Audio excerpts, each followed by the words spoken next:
सुकन्या, पूछो मत, वैसे तो ऋषि की प्रकृति तनिक कोपन है, मन की रचना में निविष्ट कुछ अधिक अंश पावक का, किंतु नारियों पर सचमुच ही उनकी अपार श्रद्धा है और सहज उतनी ही वत्सलता निरीह शिशुओं पर। वो सुकन्या कहती है अपने पति के बारे में, ऋषि के बारे में कहती है कि उनका जो नेचर है वो क्रोधित होने वाला है, वो क्रोधित होते हैं और उनके अंदर आग का अंश, जब वो क्रोधित होते हैं तो ऐसा लगता है उनके मुख से आग बरस रही है। लेकिन जब भी वो नारियों से वार्तालाप करते हैं, नारियों को देखते हैं, तो उनके प्रति उनके अंदर श्रद्धा रहती है, उनके मन में नारियों के प्रति पूर्ण श्रद्धा है और छोटे बच्चों के लिए वत्सलता मतलब प्यार है। कहते हैं शिशु को मत देखो अगंभीर भावों से, अभी नहीं ये दूर केंद्र के से परम कूढ़ सत्ता के, जाने क्या कुछ देख स्वप्न में भी हंसते रहते हैं। वो कहती है जो ऋषिवर हमेशा यही कहते हैं, शिशुओं को अगंभीर भावों से नहीं देखना चाहिए, मतलब उसको क्रोध से, ऐसे भावों से उसको नहीं देखना चाहिए, क्योंकि उस बच्चे को अभी पता ही नहीं, उन्हें गूढ़ सत्ता मतलब सत्ता के, संसार के सत्य के बारे में कुछ नहीं पता। और कभी कभी तो कुछ सपने में ऐसा कुछ देखते हैं तो हंसते भी रहते हैं।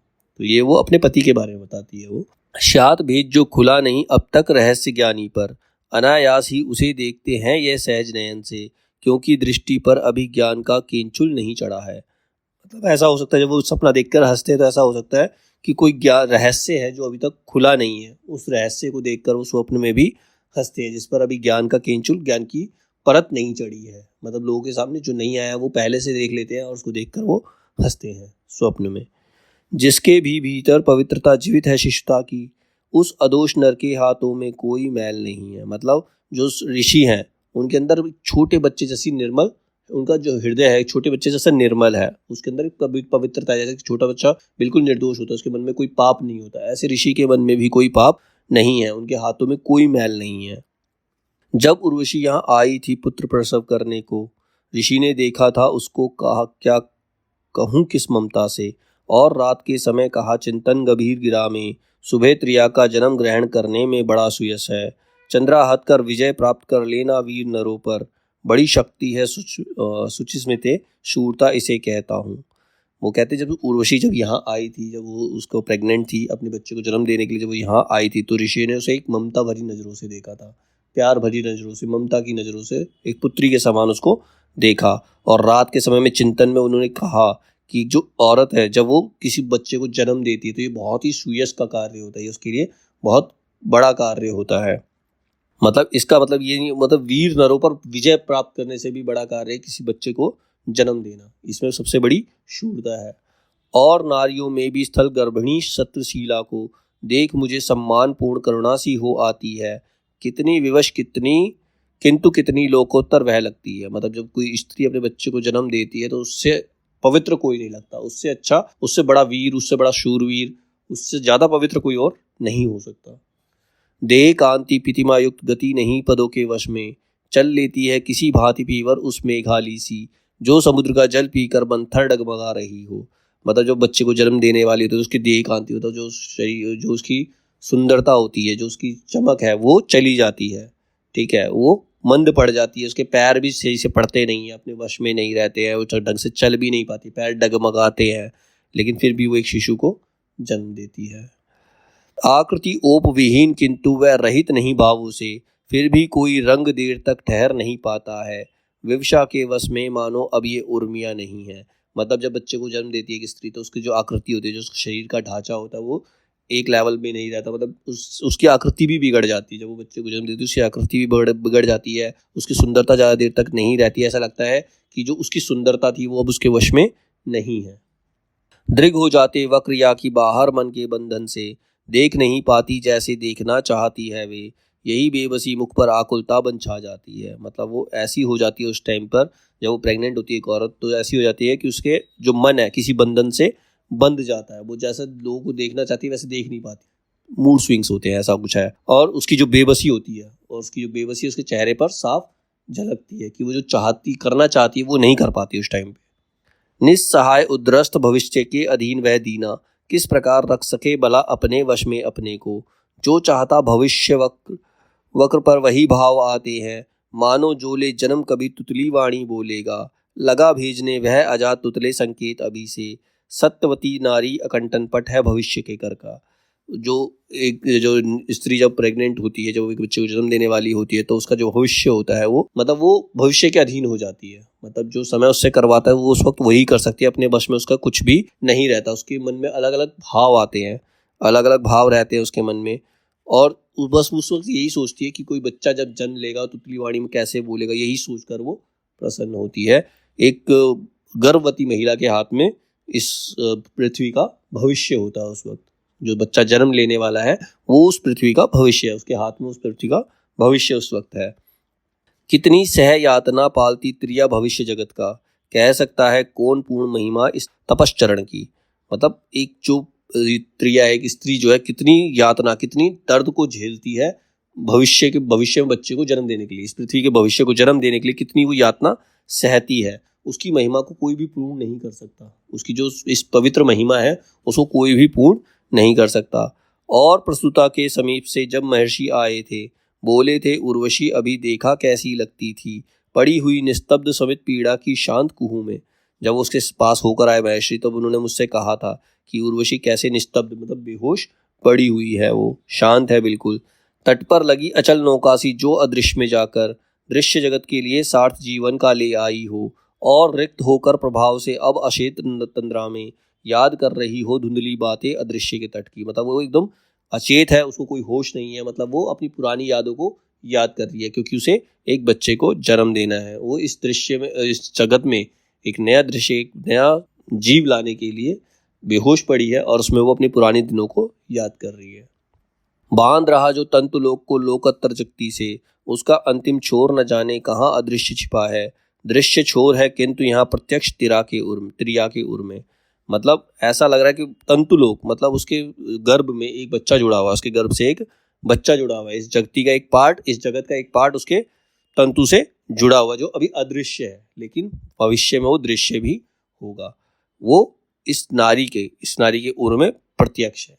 उर मतलब पेट में, अभी भी वो प्रत्यक्ष है। नारी ही वह महासेतु जिस पर अदृश्य से चलकर नए मनुज नव प्राण दृश्य जग में आते रहते हैं। नारी ही वह कोष्ठ देव दानव मनुष्य से छिपकर महाशून्य चुपचाप जहां आकर ग्रहण करता है। नारी ही वो महासेतु है जिसमें अदृश्य से चलकर एक प्राणी इस जीवन में आता है, इस जगत में आता है। एक प्राणी एक स्त्री की कोख से ही जन्म लेता है, चाहे वो देव हो, दानव हो, मनुष्य हो, कोई भी हो, उसे एक नारी की कोख से ही जन्म लेना पड़ता है। वो यही इसी की कोख में जाकर अपना आकार ग्रहण करता है। सच पूछो तो प्रजा सृष्टि में क्या है भाग पुरुष का, यह तो नारी ही है जो सब यज्ञ पूर्ण करती है। सत्व भार सहती असंग संतति असंग जनती है, और वही शिशु को ले जाती मन के उच्च निलय में, जहाँ निरापद सुखद कक्ष है शैशव के झूले का।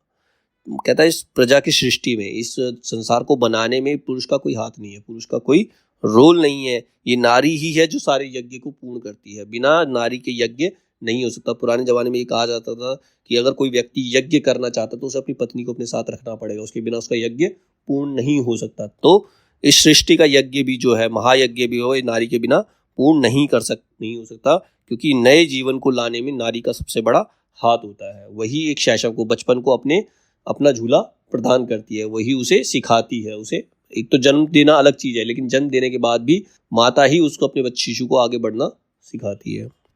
सुबह सदा शिशु के स्वरूप में ईश्वर ही आते हैं। महापुरुष की ही जननी प्रत्येक जननी होती है, किंतु भविष्य को समेट अनुकूल बना लेने का मिलता कहाँ सुयोग विश्व की सारी माताओं को, तब भी उसका श्रेष्ठ सुचरिते अल्प नहीं अद्भुत है। वो कहता है जितने ईश्वर, बच्चे के रूप में ईश्वर ही पृथ्वी पर आते हैं, और सारे महापुरुषों को, जो सारी नारियां होती है, महापुरुष को ही जन्म देती है, लेकिन ये नारी के हाथ में नहीं होता।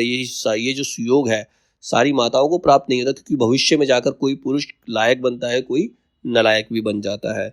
लेकिन फिर भी इसका श्रेय, नारी को उस बच्चे को जन्म देने का श्रेय कम नहीं है, अद्भुत है। ये एक अद्भुत कार्य है जो नारी ही कर सकती है। अब उर्वशी का प्रवेश होता है। ये बात जब चल रही होती है उसके बाद उर्वशी आती है। उर्वशी अब चित्रलेखा से कहती है, अच्छा तो यह आप सखी के संग विराज रही हैं, अब तो यही भेंट हो जाती है सब अप्सरियों से। च्यवन कुटी है अथवा यह मधुआ का मोद भवन है।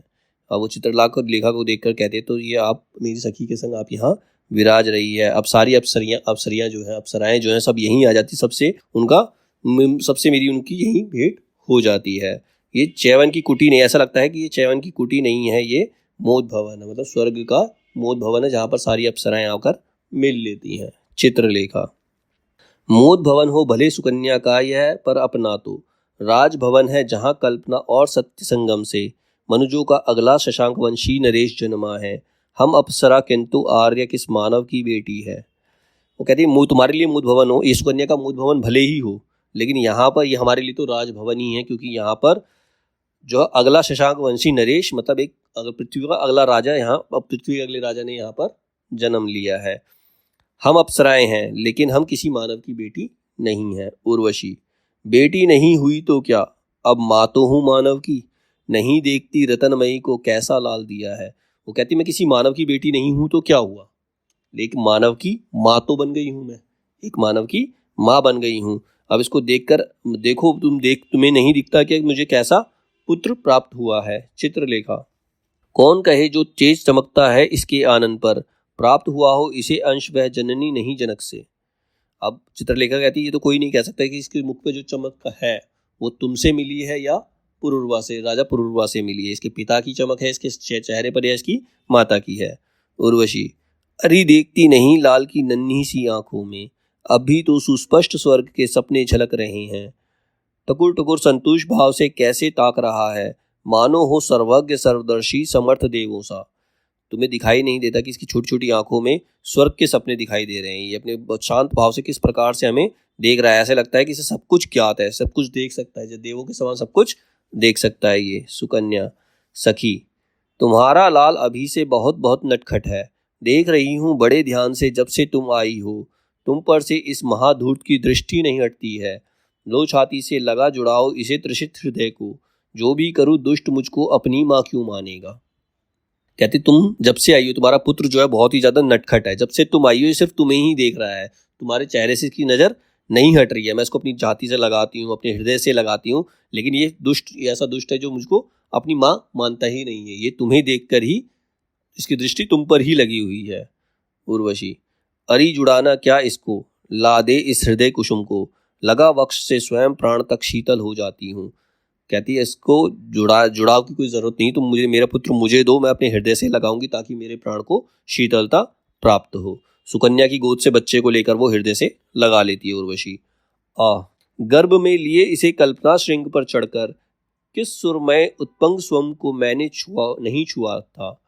मैं जब भी इसको मैंने जब इसको अपने गर्भ में धारण किया, जब मैंने इसकी कल्पना की तो मेरे मन में जो स्वप्न आए थे वो एकदम सुरमय थे, बहुत सुखकारी स्वप्न मैंने देखे।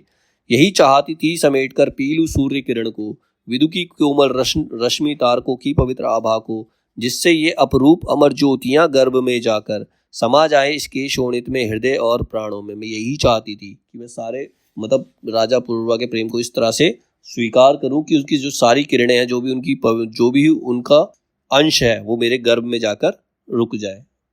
यही सोचती थी त्रिलोक में जो भी शुभ सुंदर है, बरस जाए सब एक साथ मेरे अंचल में आकर। मैं समेट सबको रस दूं मुस्कान एक पतली सी, और किसी भी भांति उसे जड़ दूं इसके अधरों पर।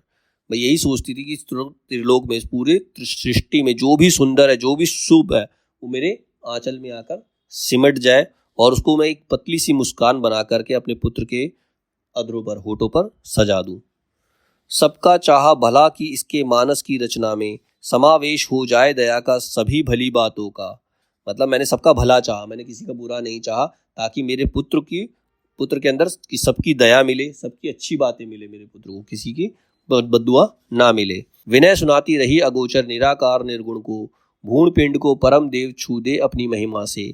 वह सब होगा सत्यलाल मेरा, यह अभी उगेगा कभी उगेगा, पिता सदृश ही अपर सूर्य बनकर अखंड भूतल में, और भरेगा पुण्यवान यह माता का गुण लेकर, उर अंतर अनुरक्त प्रजा का शीतल हरियाली से। मतलब ये बड़ा होकर अपने पिता की तरह वीर बनेगा और अपनी माता की तरह गुणी बनेगा और अपनी प्रजा को शीतल हरियाली से भर देगा, ये सबको सुख देगा।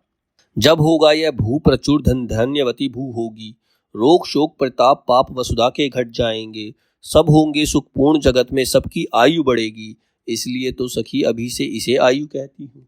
वो कहती है कि जब ये राजा बनेगा तो पूरी जो पृथ्वी है वो धन धान्य से भरपूर हो जाएगी, सबके पाप पश्चाताप इस धरती से मिट जाएंगे, सबका जीवन सुखपूर्ण होगा और सबकी आयु बढ़ेगी, इसीलिए मैंने इसका नाम भी आयु ही रखा है। बच्चे को बार बार चुमकारती है। कितनी मृदुल उर्मी प्राणों के अकत अपार सुखों की, दुग्ध धवल यह दृष्टि मनोरम कितनी अमृत सरस है, और स्पर्श में यह तरंग की क्या सोम सुधा की, अंक लगाते ही आंखों की पलकें झुक जाती है। हाय सुकन्या कल से मैं जाने किस भांति जीऊंगी। कहती इसके जो दूध मुँहे होठ हैं, इसको देखकर कितना अच्छा लगता है। जब मैं इसको चूमती हूँ तो मुझे अमृत जैसा फील होता है, वो अमृत जो स्वर्ग में भी प्राप्त नहीं है। जैसे ही मैं इसको अंक लगाती, मतलब अपने गले से लगाती हूँ तो मेरी पलकें अपने आप झुक जाती है। अब मुझे पता नहीं कि कल से मैं इसके बिना किस प्रकार से जी पाऊंगी। सुकन्या क्यों, कल क्या होगा? उर्वशी कल से मुझ पर पहाड़ टूटेगा, यज्ञ पूर्ण होगा, विमुक्त होते ही अचारों से।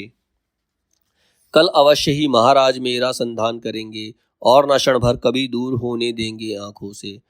हाय दैत्य जिसके निमित्त इतने अधीर व्याकुल हैं, उनका वह वंशधर जन्म ले वन में छिपा पड़ा है।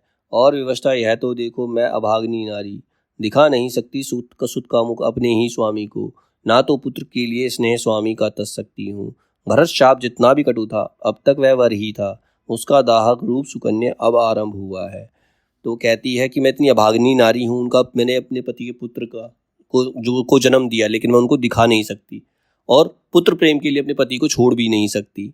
मुझे जो भरत मुनि का जो शाप मिला था, पृथ्वी पर आने का जो शाप था, वो अब तक मेरे लिए वरदान था, मुझे सब कुछ प्राप्त हुआ, लेकिन उसका दाहक रूप अब शुरू होता है कि मुझे पति और पुत्र में से एक को चुनना पड़ रहा है। मैं किसके पास जाऊं और किसके पास रहूं?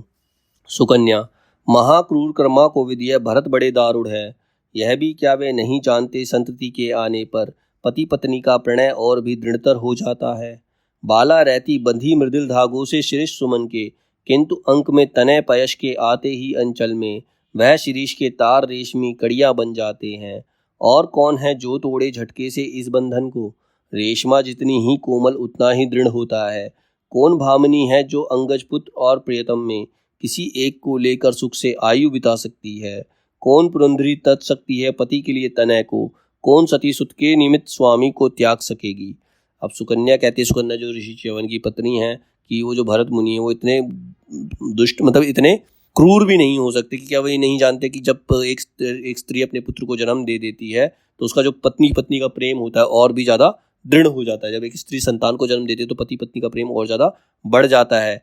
जब एक कन्या किसी बच्चे को जन्म देती है तो वो अपने अंग से तनय मतलब पुत्र, अपने पुत्र को अपने अंचल से दूर नहीं कर सकती, और ना ही पुत्र के लिए वो पति से दूर रह सकती। इस बंधन को कोई भी तोड़ नहीं सकता। ऐसी कोई भी स्त्री नहीं है जो अपने प्रियतम के लिए अपने पुत्र को त्याग दे और अपने पुत्र के साथ रहने के लिए अपने प्रियतम के प्यार को त्याग दे। ऐसी कोई भी स्त्री नहीं है। यह संघर्ष कराल उर्वशी बड़ा कठिन निर्णय है। पुत्र और पति नहीं, पुत्रिया केवल पति पाओगी, सो भी तब जब छिपा हो निष्ठुर बंद सदा तनय को, और मिटा दो इसी छिपाने में भविष्य बेटे का। सखी दृष्ट मुनि ने कितना यह भीषण शाप दिया है, इससे तो श्रेष्ठ था भस्म कर देते तुझे जलाकर। कि मुनि ने तुम पर बहुत अत्याचार किया, तुम्हें ये शाप देकर बहुत ज़्यादा अत्याचार किया है कि तुम पति और पुत्र में से सिर्फ एक को ही प्राप्त कर सकती हो। इससे अच्छा तो वो तुम्हें भस्म ही कर देते, क्योंकि ये जो दर्द है ये तुमसे सहा नहीं जाएगा। अब चित्रलेखा, किंतु जला दे तो संध्या आने पर इंद्र सभा में नाच नाच कर कौन देवताओं की तपन हरेगी। कामलोल कुकटी के कंपन बोहों के संचालन में, अगर उसको जला दे दे, उर्वशी को जला दे, तो इंद्र की सभा में नाच नाच कर देवताओं की तपन को कौन मिटाता, देवताओं को कौन प्रसन्न करता। सरल मानवी क्या जानो तुम कुटिल रूप देवों का, भस्म समूहों के भीतर चिंगनियां अभी जीती हैं।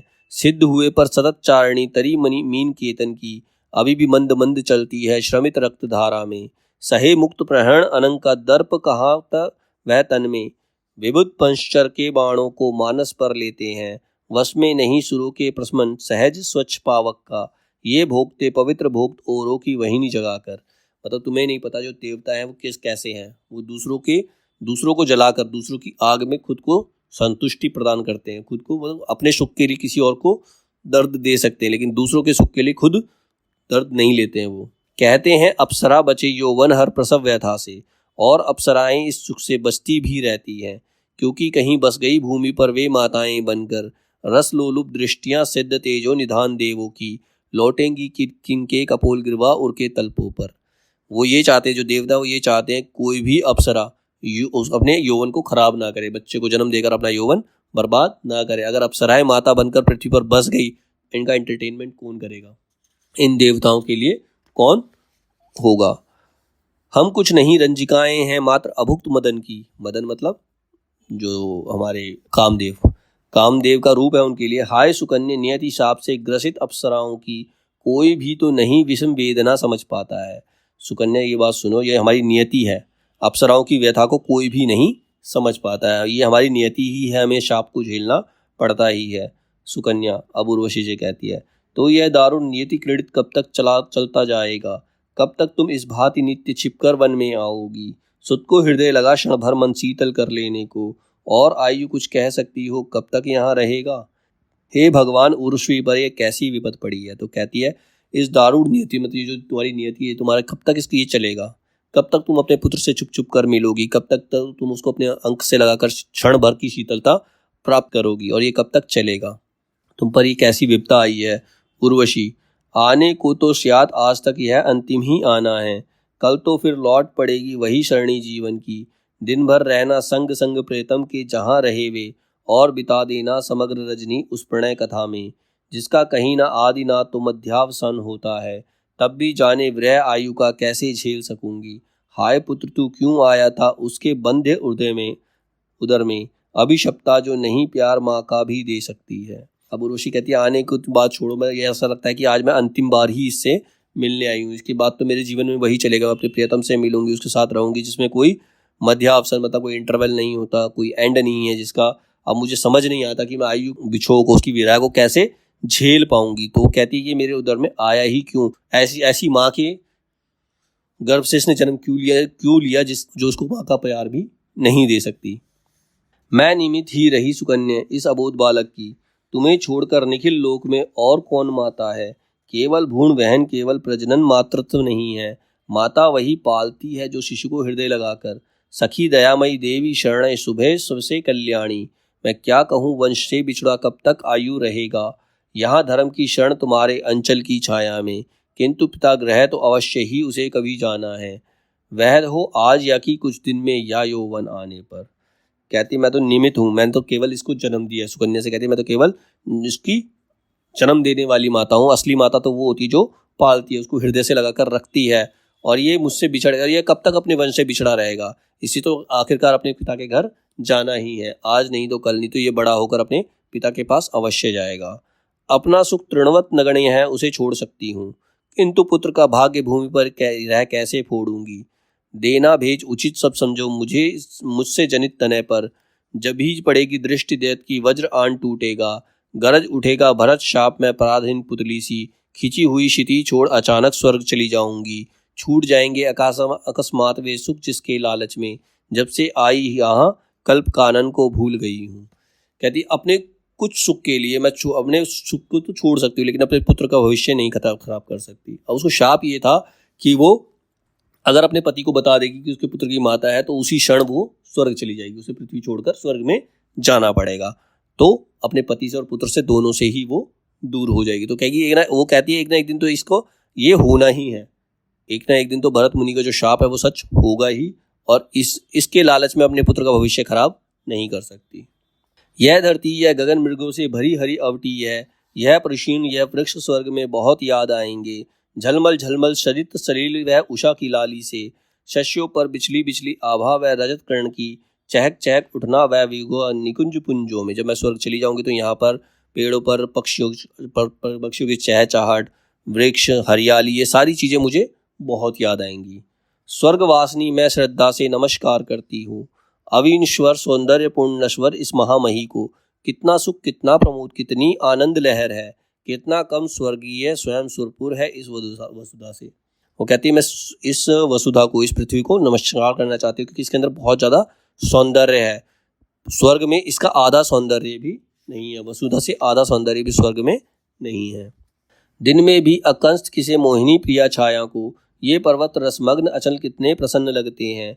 कितना हो उठता महान यह गगन निशा आने पर, जब उसके उर में विराट नक्षत्र ज्वार आता है। हो उठती यामिनी गहन तब वह निशब्द क्षणों में, कौन गान है जिसे अचेतन अंधकार गाता है। आती है जब वायु उस पर सुखमयी सुदूर क्षितिज से, कौन बात है जिसे तृणों पर वह लिखती जाती है। वो वहाँ के वातावरण के बारे में बता रही है कि यहाँ पर जब अंधकार होता है, रात आती है तो पूरा आकाश होता है तारों से भर जाता है, जो हवा आती है वो स्पर्श करती है तो कैसा महसूस होता है, ये सारी बातें वो कह रही है। और गंधमादन का वह अनमोल भुवन फूलों का, मृग ही नहीं विटप तृण भी कितने सजीव लगते थे।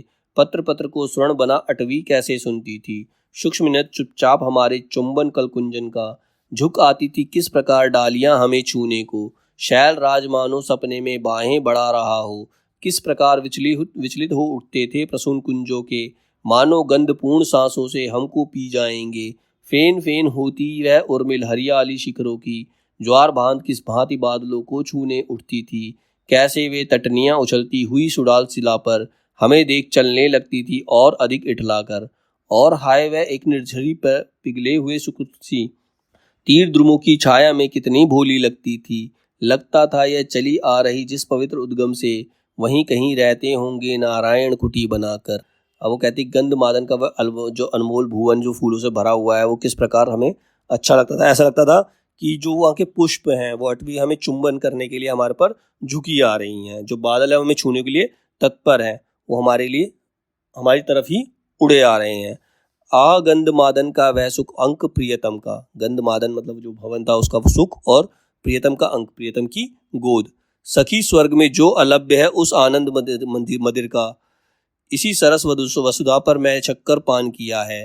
व्याप कही जो सुरभि घ्राण में, सुषमा चकित नयन में, रोमांचक सनसनी स्पर्श सुख की जो समा गई है। त्वचा जाल ग्रीवा कपोल में, उंगली की पोरों में, धो पाएगा उसे कभी क्या शलील विद्य गंगा का। पारिजात तरु तले ध्यान में जगी हुई खोजूंगी, उर देश पर सुखद लक्ष्य प्रियतम के वक्ष स्थल का, रोमवांचित संपूर्ण देह पर चिन्ह विगत चुंबन के। कहती मुझे प्रियतम का मिलना, यहाँ पर उसके अंक में रहना, उसकी गोद में रहना, ये सब जाकर स्वर्ग में याद आएगा। मैं उसके वक्ष स्थल को हमेशा मिस करूंगी, उनके चुंबन को हमेशा मैं मिस करूंगी, मैं उसको हमेशा याद करूंगी। और कभी क्या भूल सकूंगी उस समय रबसों को, प्रिय का वह क्रीड़न अभंग मेरे समस्त अंगों से, रस में देना बिता मदिर सर्वरीस खुली पलकों में। कभी लगाकर मुझे स्निग्ध अपने उच्छ्वसित हृदय से, कभी बाल कोसा मेरे उर्मे मुखदेश छिपाकर। मतलब जो प्रियतम की जो क्रीड़ाएं हैं मैं उसको कैसे भूल सकूंगी। जब वो आपस में प्रेम करते तो किस प्रकार कभी वो उसकी गोद में अपना सर छुपा लेते थे, कब कैसे वो अपने इसको हृदय से लगाते थे, कैसे खुली पलकों से उसको देखते रहते थे, ये सब उसे याद आएगा। तब फिर आलोड़न निगूढ़ दो प्राणों की ध्वनियों का, उनकी वह बेकली विलय पाने की एक अपर में, शोणित का वह ज्वलन अस्थियों में वह चिंगारी सी, स्वयं विभाजित हो उठना पुलकित संपूर्ण त्वचा का, मानो तन के अंधकार की परतें टूट रही हों, और डूब जाना मन का निश्चल समाधि के सुख में, किसी व्योम के अंतराल में, किसी महासागर में। सखी पृथ्वी का प्रेम पराभय कितना दिव्य गहन है, विशुद्ध तैरते हुए स्वयं अपनी शोणित धारा में, क्या जाने हम किस अदृश्य के बीच पहुंच जाते हैं। कहती है जो पृथ्वी का प्रेम है ये बहुत ही अलौकिक है, बहुत ही ज़्यादा अलग है, दिव्य है, बहुत ज़्यादा दिव्य है। हम प्रियतम के अंगों में समा करके दूसरे ही लोक में पहुंच जाते हैं, एक अदृश्य ही जीवन में पहुंच जाते जो साकार नहीं है। यह प्रदीप्त आनंद कहाँ सुरपुर की शीतलता में, ये सुरपुर देवलोक की शीतलता में ये आनंद कभी प्राप्त हमें नहीं हो सकता। पारिजात द्रुम के फूलों में कहाँ आग होती है, यह तो यही मर्त्य जगती है जहाँ स्पर्श के सुख से अंधकार में प्रभापूर्ण वातायन खुल पड़ते हैं। जल उठती है प्रणय वहिनी वैसे ही शांत हृदय में, जो निद्रित पाषाण जागकर हीरा बन जाता है। मतलब सुरपुर की शीतलता में वो सुख नहीं है जो यहाँ पर जो फूलों की आग में है। जब तक हम किसी को छूते नहीं है तब तक वो अग्नि हमारे हृदय के अंदर जगती नहीं है। और देवलोक में क्या होता है, सिर्फ रूप सौंदर्य का देखकर सुगंध का ही पान किया था, एक दूसरे को छूते नहीं है। किंतु हायरी नश्वरता इस अतुल अमय सुखों की, अमर बनाकर उन्हें भोगना मुझको भी दुष्कर है। यद्यपि मैं निर्जर अमर्त्य शाश्वत पीयूषमयी हूँ। ये नश्वरता है, ये नश्वर है, मतलब जो पृथ्वी का जो प्रेम है उसका नाश होना आवश्यक है। मनुष्य तो मर जाता है लेकिन मैं तो अमर हूँ, लेकिन फिर भी मुझे ये जो सुख है वो हमेशा के लिए प्राप्त नहीं है, मुझे ये सुख छोड़ना ही पड़ेगा, ये सुख मेरे लिए नश्वर ही है। भरत शाप जाने आकर कितना अदूर ठहरा है, घात लगाए हुए एक ही आकस्मिक झटके में, पृथ्वी से मेरा सुखमय संबंध काट देने को। जो भी करूँ सखी पर वह दिन आने ही वाला है, छिन जाएगा सब समस्त सौभाग्य एक ही क्षण में। उड़ जाऊंगी छोड़ भूमि पर सुख समस्त भूतल का, जैसे आत्मा देह छोड़ अंबर में उड़ जाती है। हाय अंत में मुझ अभागिन शापग्रस्त नारी को, ना तो प्राण प्रिय पुत्र ना तो प्रियतम मिलने वाले हैं। कहती सब कुछ नश्वर है, भरत शाप पता नहीं कब सत्य हो जाएगा, मुझे तो एक ना एक दिन यहाँ से जाना ही है, एक ना एक दिन तो मैं ये पृथ्वी को छोड़कर स्वर्ग चली जाऊंगी, ना तो फिर मुझे अपने पुत्र का ही प्रेम प्राप्त होगा और ना ही अपने पति का प्रेम प्राप्त होगा। चित्रलेखा। भरत शाप दुस्सह दुरंत कितना कटु दुखदाई है, क्षण क्षण यह त्रास सखी कब तक सहती जाओगी। उस छागी सी सतत भीति कंपित जिसकी ग्रीवा पर यम की जीवा के समान खरक छुरिका झूल रही हो। शिशु को किस भांति पहुंचाकर प्रिय के राजभवन में, अच्छा है तुम लौट चलो आज ही रात सुरपुर को। माना नहीं उपाय शाप से कभी त्राण पाने का, पर उसके भय की प्रचंडता से तो बच सकती हो, और अप्सरा संततियों का पालन कब करती है। कहती इस भरत शाप के ये दुख से तुम्हें मुक्ति पा लेनी चाहिए, इसके डर से जो तुम्हें कंपन होता है, जो दुख होता है, उससे तो तुम मुक्ति प्राप्त कर ही सकती हो। तुम आज ही अपने पुत्र को उसके पिता के हवाले कर स्वर्ग की तरफ लौट चलो, तो तुम्हें इस बारे में सोचना नहीं पड़ेगा, और फिर कभी भी अप्सराएं जो हैं संतानों को पालने पृथ्वी पर नहीं रह सकती हैं। उर्वशी। यूं बोलो मत सखी, भूमि के अपने अलग नियम हैं, सुख है जहाँ वहीं दुख वातायन में झांक रहा है। यहाँ जहाँ भी पूर्ण स्वरस है वहीं निकट खाई में, दांत पजाती हुई खास घात में छिपी मृत्यु बैठी है। जो भी करता सुदापान उसको रखना पड़ता है, एक हाथ रस के घट पर दूसरा मरण गिरवा पर, फिर मैं ही क्यों उसे छोड़ दूं भीत अनागत भय से, आयु रहेगा यहीं दूसरी कोई राह नहीं है। उर्वशी कहती है ऐसा मत बोलो, ये पृथ्वी का नियम है, जहाँ एक तरफ सुख प्राप्त होता है तो वहीं दूसरी तरफ दुख भी है। पृथ्वी के हर प्राणी को जहाँ सुख प्राप्त होता है तो उसे दुख भी झेलना पड़ता है। एक जगह जहाँ स्वरस है रस है तो दूसरी तरफ खाई है, जहाँ पर मृत्यु घात लगाए बैठी हुई है। जो यहाँ सुधा पान करता है उसको दूसरे पल मरना भी पड़ता है, तो इस डर से मुझे मत डराओ। आयु तो इस पृथ्वी पर ही रहेगा, उसके अलावा कोई और रास्ता नहीं है। सुकन्या। चित्रे सखी उचित कहती है, इस निरीह परय मुख को अभी भेजना नहीं निरापद होगा राजभवन में। रानी जितनी भी उदार कुलपाली दयामयी हो, विमातृत्व का हम वामा विश्वास नहीं करती हैं। कहती चित्रलेखा से कहती है सुकन्या कि जो उर्वशी है वो सही कह रही है कि इस पय मुख मतलब जो इस दूध पीते बच्चे को अभी राजभवन में भेजना ठीक नहीं होगा। राजा की जो रानी है कितनी ही उदार हो, कितनी कुलपाली हो, कैसी भी हो, दयामयी हो, लेकिन जो एक स्त्री जिसने किसी पुत्र को जन्म नहीं दिया, किसी शिशु को जन्म नहीं दिया, हम उस पर विश्वास नहीं कर सकते। दो उर्वशी इसको मुझको दो, मैं इसको पालूंगी। उर्वशी गोद से आयु को ले लेती है और उसे पुचकारते हुए बोलती जाती है, यह आश्रम की ज्योति इंदु ने इस पर्णकुटी का, सखी तुम्हारा लाल हमारी आंखों का तारा है। कहती है ये आश्रम की ज्योति है, इस पर्णकुटी की ज्योति है, और जो तुम्हारा ये लाल है, तुम्हारा जो पुत्र है, हमारी आंखों का तारा बनकर रहेगा। घुटनों के बल दौड़ दौड़ मेरा मुन्ना पकड़ेगा, कभी हरिण के कान कभी डेढ़े कपूत के कीके। कहती है हमेशा दौड़ दौड़ कर घुटनों के बल चलेगा, कभी हिरन के कान पकड़ेगा तो कभी कपूत मतलब कबूतरों के कान पकड़ेगा, ये सबके साथ पशु पक्षियों के साथ खेलेगा, और खड़ा होकर चलते ही बड़ी रार रोपेगा, शशको गिलहरियों पलवंग शीशियों कुरंग छोनों से।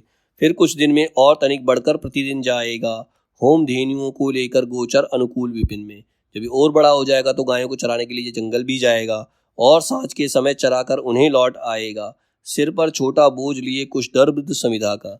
और जब शाम को गायें चराकर लौटेगा तो उसके सर पर लकड़ियों का और घास का गट्ठर रखा होगा, जंगल से लकड़ी भी लेकर आएगा। फिर पवित्र होकर महेश्वरी के साथ यज्ञ वेदी पर बैठ हमारा लाल मंत्र पढ़कर हवन करेगा। फिर महेश्वरी के साथ बैठकर ये हवन मंत्र पढ़ेगा और हवन करेगा। हवन धूम से आंखों में जब वाष्प उमड़ आएंगे, तब मैं दोनों नयन पूंछ दूंगी अपने अंचल से। जब हवन की अग्नि से इसकी आंखों में आंसू आएंगे तो मैं अपने अंचल से इसकी आंखों को पहुंचूंगी। शस्त्र शास्त्र निष्ठांग अंग से बलि विभाषित मन से जब अपना ये आयु पूर्ण कैशर प्राप्त कर लेगा, पहुंचा दूंगी स्वयं इसे ले जाकर राजभवन में। जब ये मंत्रों से शास्त्र सब कुछ पढ़कर बड़ा हो जाएगा तो मैं स्वयं इसे राजभवन ले जाऊंगी और राजा के हवाले कर दूंगी। तब तक जा पीयूष पान कर तू निर्णय मही का, चिंता रहित अशंक आयु को कोई त्रास नहीं है। तब तक तू आराम से, उर्वशी से कहते तब तक तू अपने आप आराम से इस मही के अमृत का पान कर सकती हो, तुम्हें किसी बात के लिए डरने की जरूरत नहीं है। उर्वशी कहती है तो मैं चली। सुकन्या कहाँ? बंधने को प्रिय के आलिंगन में। कहाँ जाओगी? प्रिय के पास। उर्वशी, उस बंधन में तो अब ना केवल तन ही बंधा करेगा, प्राणों को तो यहीं तुम्हारे घर छोड़े जाती हूँ। पुत्र और पति नहीं, पुत्रिया केवल पति पाऊंगी। सखी, सत्य ही यह विकल्प दारुण तुरंत दुस्सह है। अब मत डाले भाग्य किसी को ऐसी कठिन विपद में। कहती है, मैं तो उसके साथ पहले से ही बन चुकी हूँ, मैं पुरुष के साथ पहले से ही बन चुकी हूँ, लेकिन अब तो सिर्फ मेरा शरीर जा रहा है, मेरे प्राण तो यहीं मेरे पुत्र में छोड़कर जा रही हूँ मैं। अब मुझे पुत्र और पति नहीं, केवल या तो पुत्र प्राप्त होगा या पति प्राप्त होगा, तो मैं अपने पति के पास जा रही हूँ। और ये सत्य, ये बहुत ही बड़ा दुख है कि एक स्त्री को पुत्र और पति में से एक को चुनना पड़ता है, और ईश्वर करे कि ऐसे कठिन भाग्य में किसी और स्त्री को ना डाले। उर्वशी और चित्रलेखा वहां से प्रस्थान कर जाती हैं।